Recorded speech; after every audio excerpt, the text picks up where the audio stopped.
Elliott Ashby, 2 cents. Elliott Ashby, 2 cents. Elliott Ashby, 2 cents. Here to talk about the news and the shit.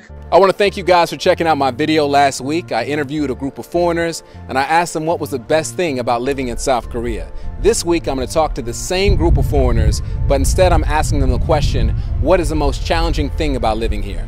I'll be back with my 2 cents after this. I get a lot of allergies. My nose has been stuffed for this whole time, so that kind of sucks. No one can walk without looking at their phone, so you're constantly running into people. The sewage system. Waiting for subway trains. They take much longer than in London. Some of the older people might bump into you, and because of course they're older, it's just a respect thing. You have to respect your elders, so they might be a little rude, but that's just the culture. The age thing is one thing, where if you're a month younger, the respect is guaranteed to the older individual. I don't like that necessarily. The lack of apple cider that was available. That was the worst thing for me.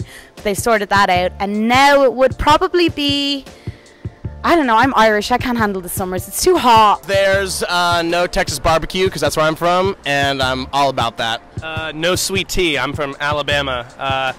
Also, North Korea being really close is a little scary sometimes. I know that South Koreans aren't usually as worried about it as we are, but you know, we watch CNN. We watch CNN a lot, and you know, sometimes we're like, oh my God, the media totally duped us.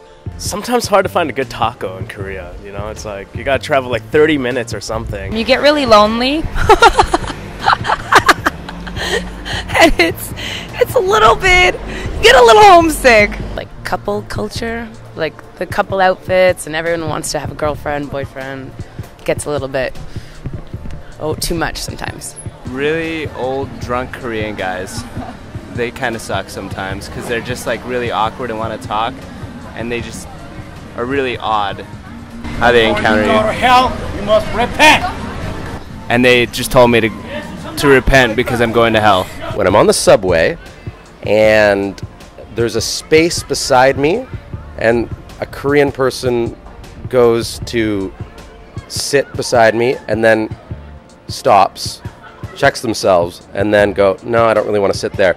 Lots of intolerance, sometimes some discrimination. Being in the middle of their modernization, sometimes you get caught up in Korea because they're still going through this modernization thing, and so especially as a black man, there's a lot of misunderstanding and a lot that they don't know and they don't understand, and you become a teacher and you don't want to be a teacher because they're still basically growing. Now it's time for my 2 cents. I've lived in Korea for over 5 years, so the good has definitely outweighed the bad, but there are some challenging things about living here. Number one, as a foreigner, if you make friends with a lot of foreigners, you got to get used to people coming and going. It's hard to build meaningful relationships in that way.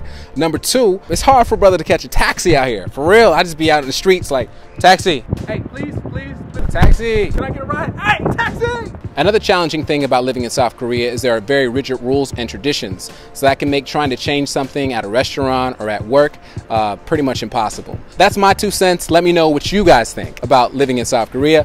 What do you think are the most challenging things about living here? Please leave your comments down below. Also, subscribe to my channel by going under my armpit right here.